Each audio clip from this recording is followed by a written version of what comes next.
Mga dudes, ngayong araw ay samahan nyo ako mag-pre-boxing ng ating balikbayan box.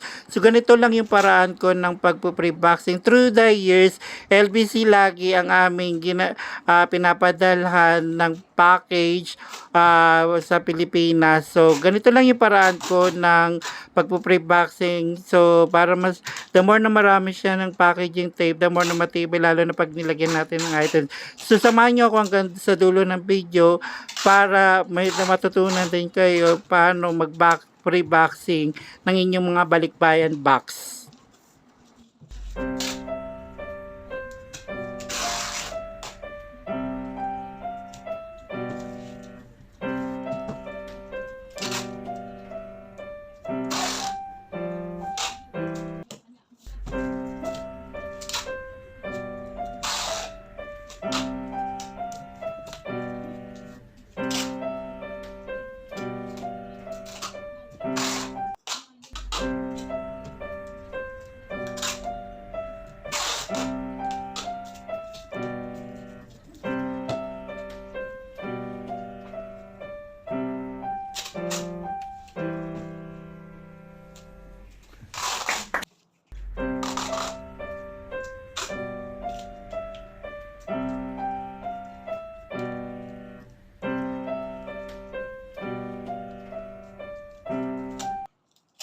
Alam nyo mga dudes, so kami mga OFW, pagka nagpadala kami ng balikbayan box, ay matagal din kasi kagaya ko, itong jumbo box na to, tumatagal muna siya ng ilang buwan bago may padala kasi nga pinupuno siya hanggang sa masiksik yung box. So, para the more kasi na siksik siya, the more din na matibay. Kasi, nangyayari kasi pagka kulang yung box mo, depende sa laki na ipapadala mo. Pagka kulang yun, tansyahin nyo na may UUP din siya. Kaya minsan, pagka nagpadala kayo, make sure na kahit anong pwede nyo ilagay nyo na kasi nagiging mas matibay siya lalo. Kasi biruin nyo, pagka pinick up siya ng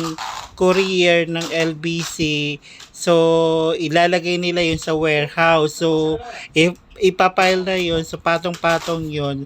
So kapag yung box mo ay hindi puno, so automatic yun. Pag yun nadaganan ng box na puno or mas mabigat pa sa kanya, aasahan nyo yung box nyo may UUP at bubuka yung bawat kanto nun kapag hindi siya puno. So ang sekreto niyan, make sure na yung box nyo bago nyo siya ipadala ay punong-puno siya para mas matibay siya.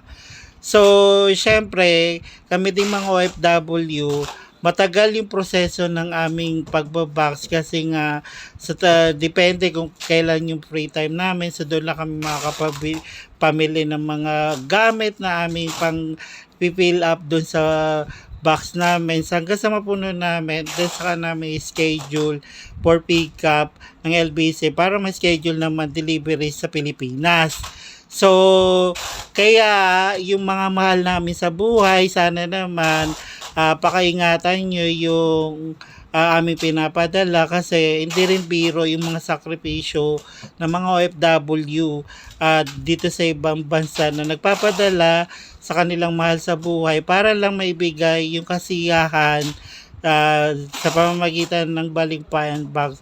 So, kahit anong item na matanggap nyo mula sa amin, sana ma-appreciate nyo kasi yung mga sakripisyo na pinambili namin doon, syempre andyan yung time namin, yung pagod namin. So, the more na ma-appreciate nyo, the more na magiging masaya din yung kapamilya yung OFW. Kasi, hindi biro ang mga ibang bansa at hindi rin biro ang magpadala kasi bawat laman ng box na to, siyempre may kaukulang alagay yan, malaki man o maliit, binili pa rin yan at pinaghirapan namin, pinagtrabahuan namin. So, malaking pagpapasaya din sa amin na maliit man o malaki, matanggap nyo mula sa amin ay inyong pinapalagahan at kami rin ay nagagalak.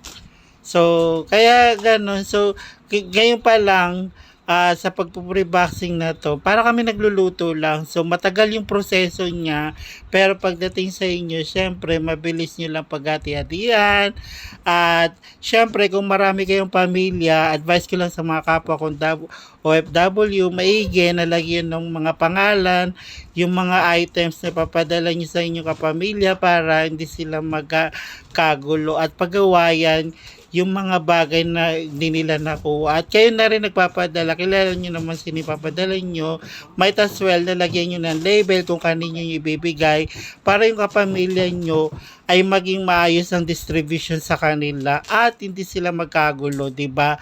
So nang sa ganon, payapa nilang makukuha yung mga pasalubong nila, 'di ba? Kasi nga rason din na nagpapa-LBC kami o nagpapabalik-bayan box ay menos din dun sa aming mga bibit-bitin kapag kami ay nagbabakasyon at syempre iwas na rin yun sa baggage kasi mahal din ang mga kilo ngayon sa airport. So the more na less yung madadala namin, so the better kasi makakasave kami ng pera. And then since ito nga itong balikbayan box, pwede siyang punuin, pwede siyang lagyan ng kung anong gustong lagay. Ang importante, makarating ng maayos sa ating mga mahal sa buhay. So, sana din yung mga courier kagaya ng LBC, pakaingatan din yung mga items na pinapadala kasi bawat box naming bawat items na nilalagay namin dito ay pinaghihirapan yun. So, dugot pawis ika nga sa So, ayan, natapos ko na. So, naglagay na rin ko ng plastic sa loob para mas matibay at secure.